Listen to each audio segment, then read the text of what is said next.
The tension is thick enough to cut with a knife, and let's be honest, we are all feeling that pit in our stomachs because Saturday night in Green Bay isn't just another game, it is the ultimate reckoning.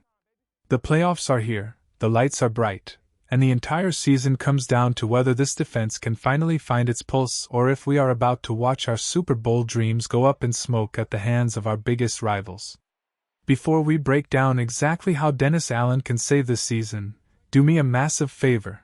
Hit that like button, share this video with every person you know who bleeds blue and orange, and subscribe right now so you never miss a second of our playoff coverage. We have to have a real, heart-to-heart conversation about the state of this defense, because if we're being objective fans, what we've seen lately is nothing short of terrifying. We are heading into Lambeau Field with a unit that has looked like a shell of itself over the last month. When you look at the games against elite competition, the 49ers, the Lions, and the Packers, this defense is hemorrhaging yards. We are giving up over 412 yards per game and more than 26 points. But the statistic that should keep every one of you awake at night is 57.4%. That is the third down conversion rate we've allowed over this recent stretch. To put that in perspective, if that were our season-long average, it wouldn't just be the worst in the league. It would be one of the worst defensive displays in the history of professional football. So, I'm putting you in the hot seat today. Put on your coaching headset and grab your clipboard. If you were Dennis Allen, what is the absolute first thing you would change to stop the bleeding? Is there a magic fix, or are we just out of time? Here is my question of the day. For the comments section, and I want everyone to weigh in, if you had to bench one high-price starter right now to spark this defense for the playoffs, who would it be and why? Be honest, be bold, and let's get a debate going in the comments below. We all know the limitations of this roster. We know the pass rush hasn't been the elite force we hoped for, and we know the secondary has been playing on its heels. But in the playoffs, you don't need to be perfect, you just need to be good situationally. If this offense can find its rhythm, the defense just needs to get off the field. The problem is, right now, we can't even do the simple things. We are 22nd in the league in third down defense, a far cry from the top 5 unit we were earlier this year. I've spent the last 48 hours poring over the tape, and I've come up with 2 specific player adjustments that I believe Dennis Allen must make if we want to survive Saturday night. The first one is going to be controversial, but it's time to talk about Tyrique Stevenson. Why did he see 0 snaps against Detroit? I understand that Jalen Johnson and Deshaun Wright were finally full go, but did you see what happened on the field? It was a massacre.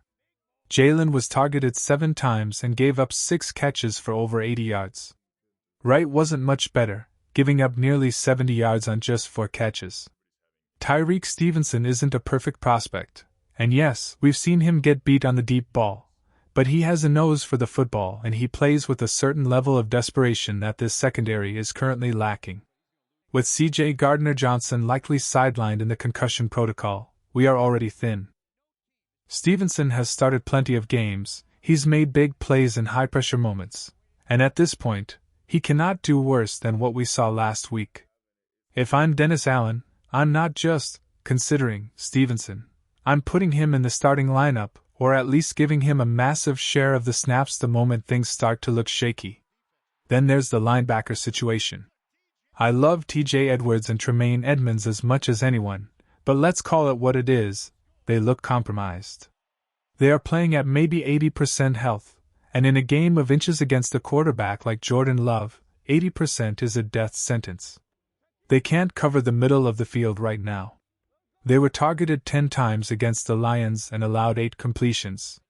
It was a layup line for Jared Goff, and you can bet your life that Matt LaFleur is watching that same tape and licking his chops. Enter DeMarco Jackson. Why is this guy glued to the bench? He played 0 snaps against the Niners and only 12 against the Lions. This is a guy who has been an NFC Defensive Player of the Week this season. He leads the team in tackles when he starts, and most importantly, he has the speed to actually drop into coverage and disrupt the passing lanes. He is faster than our current starters, and against a Packers offense that loves to attack the intermediate middle of the field, speed is the only currency that matters. I'm not saying you bench your captains for the whole game, but on third and long or obvious passing downs, you have to get DeMarco Jackson on the grass. Which of these two do you trust more to save the season? Type TS for Tyrique Stevenson or DJ for DeMarco Jackson in the comments. I think the answer is both, but I want to hear your logic. Now let's talk about the scheme, because this is where Dennis Allen is really feeling the heat.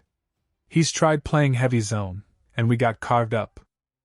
He tried playing heavy man, and we got shredded. It feels like a damned if you do, damned if you don't situation. But if I'm game planning for Jordan Love, I am leaning into the zone. I know, it gives up those soft completions underneath. But here's the thing about Love, he is a gunslinger by nature. He wants the big play. He wants to hero ball his way down the field. If you play a disciplined zone and force him to be methodical, force him to take 10 plays to go 80 yards, he is going to get bored. He is going to get impatient. And that is when he throws the ball into triple coverage. We have to eliminate the explosives. If we let Christian Watson or Romeo Dew get behind us for 60-yard touchdowns, the game is over before it starts. We have to make them dink and dunk, tackle well in space, and pray that our red zone defense, which has actually been a bright spot, can hold them to 3 instead of 6. We also need to look at the big nickel, or 3 safety looks. If Kyler Gordon isn't 100% and Gardner Johnson is out, we are in trouble at the nickel spot. My suggestion? Bring Jaquan Brisker down into the box. He is a heat-seeking missile and arguably the most physical player on this entire defense. Let him play as a pseudo-linebacker where his lack of elite deep speed isn't exposed, and let him hunt. Move Elijah Hicks or Jonathan Owens into the secondary alongside Kevin Byard. It's not an ideal lineup, but it gives us more athleticism near the line of scrimmage to stop the run and blitz the A-gap. Speaking of blitzing, Dennis Allen has been way too predictable. He almost exclusively saves his pressure packages for third down. Jordan Love is too smart for that. He sees the look, identifies the Mike linebacker, and knows exactly where his hot read is. We need to blitz on first down. We need to blitz on second and short. We need to catch them off guard and create a negative play that puts them in third and forever. If we can just steal 2 or 3 possessions by being the aggressor instead of the victim, this game changes completely. I realize that we aren't going to fix every hole in this boat in 1 week. We aren't going to magically become a top 10 defense overnight. But in the playoffs, you don't have to be the best defense in the world. You just have to be the best defense for 60 minutes. Can we hold them to 40% on third downs? Can we force 2 takeaways? Can we hit Jordan Love enough times that he starts seeing ghosts? That is the formula. It's going to be cold, it's going to be loud, and the history of this rivalry is weighing heavy on everyone's shoulders. But this is why we play the game. This is why we obsess over every snap.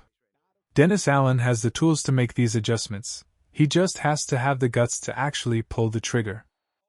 We are going to be here all week long, breaking down every injury report, every practice report, and every storyline leading up to kickoff on Saturday night. We go live for every game, and we have daily content to keep you plugged in 24/7. Make sure you've hit that notification bell so you're the first to know when we drop a new update. This is our time. This is the moment where heroes are made and legends are born. Let's head into Green Bay, silence the doubters, and show the world that this defense still has some bite left in it. I'll see you in the next one. Bear down. Would you like me to help you research the latest injury status for Kyler Gordon or Jalen Johnson to see if these lineups are possible?